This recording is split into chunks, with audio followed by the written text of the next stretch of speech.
4 ফেব্রুয়ারি 2016 বৃহস্পতিবারের গভীর রাত।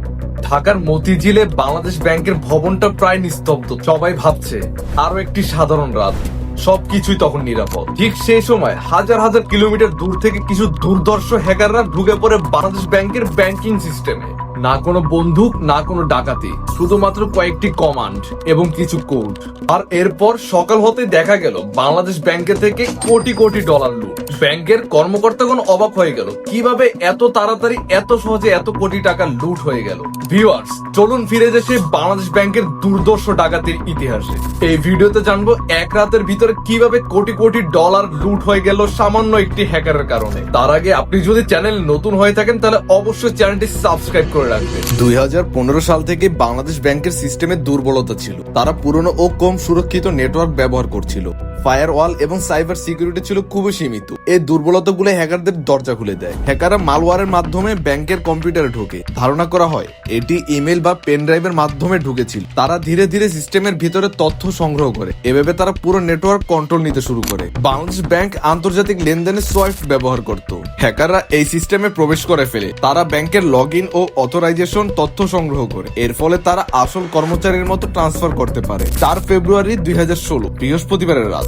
এই রাতেই মূল আক্রমণ শুরু হয়। সময়টা ছিল অফিস বন্ধের পর কম নজরদারির সময়ে। হ্যাকাররা একের পর এক ট্রান্সফার অর্ডার পাঠায়। সবকিছু খুব দ্রুত এবং খুব নিখুঁত ভাবে করা হয়েছিল।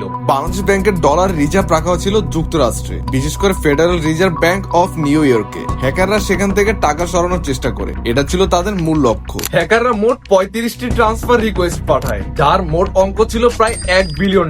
সেই সময় বিভিন্ন দেশে টাকা পাঠানোর চেষ্টা করে। এটি ছিল বিশাল একটি পরিকল্পিত অপারেশন। হ্যাকের সময় ব্যাংকের প্রিন্টারে হঠাৎ কাজ করা বন্ধ করে। সোয়াইফট মেসেজ প্রিন্ট হচ্ছিল না, ফলে কেউ বুঝতেই পারেনি যে কি হচ্ছে। এই কারণে হ্যাকটি অনেক দেরিতে ধরা পড়ে। বাংলাদেশে শুক্রবারে ব্যাংক বন্ধ থাকে। ঠিক এই সুযোগটা নিয়েছিল হ্যাকাররা, যার ফলে পরের দিন পুরো দিনই কোনো চেকিং করা হয়নি। তাই তারা নিরাপদে তাদের ট্রান্সফার চালিয়ে যেতে থাকে।